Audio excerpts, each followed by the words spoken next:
to your friends, I know.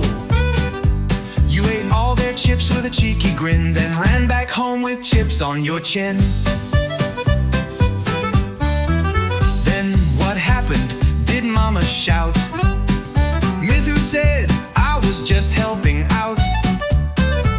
He had a chip tucked in his shirt, and one in his school bag covered in dirt. Next day, where did Mithu hide?